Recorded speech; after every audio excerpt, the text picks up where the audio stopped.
Au-delà des grands objectifs que le Québec ou d'autres juridictions se sont donnés pour réduire leurs émissions de CO2, ce qu'on voit actuellement, c'est quand même des grands investisseurs, des investisseurs institutionnels qui ont pris des engagements pour réduire leur empreinte environnementale, qui passent ces pressions aux grandes entreprises qui doivent se financer sur les marchés des capitaux.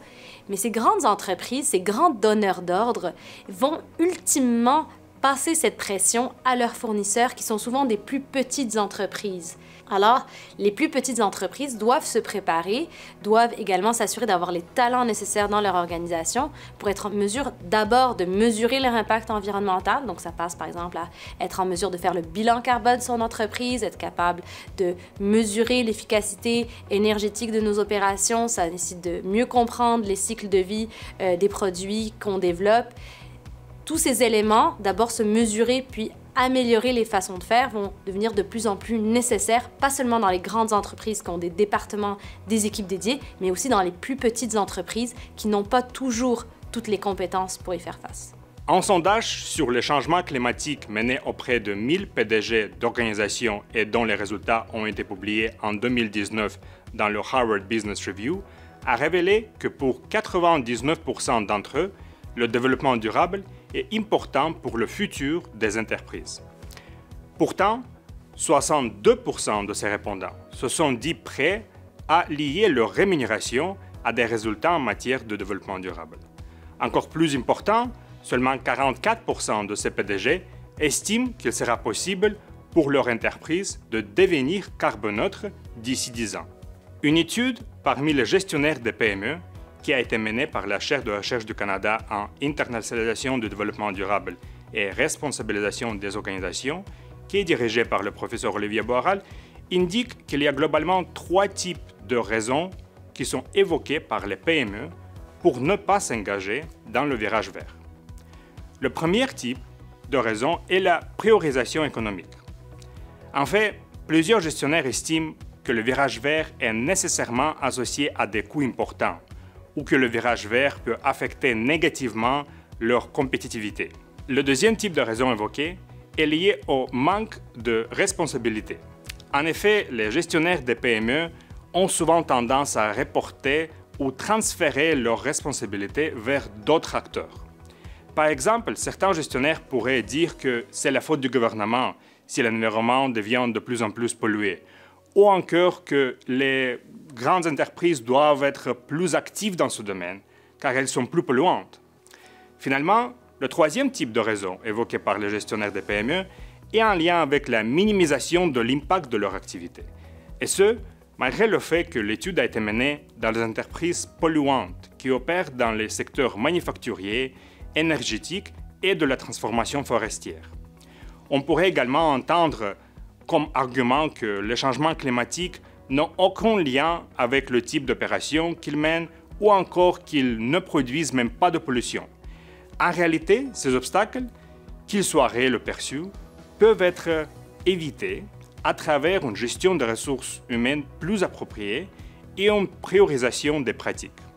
La manière dont nous faisons des affaires m'apparaît complètement fondamentale. Donc, c'est ça le développement durable, c'est comment on fait des choses, comment on fait des affaires.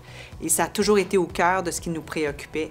C'est beau avoir une belle entreprise, avoir plein de beaux clients, faire des beaux projets, mais ce qui est important aussi, c'est comment on le fait, avec quelles valeurs, quels principes.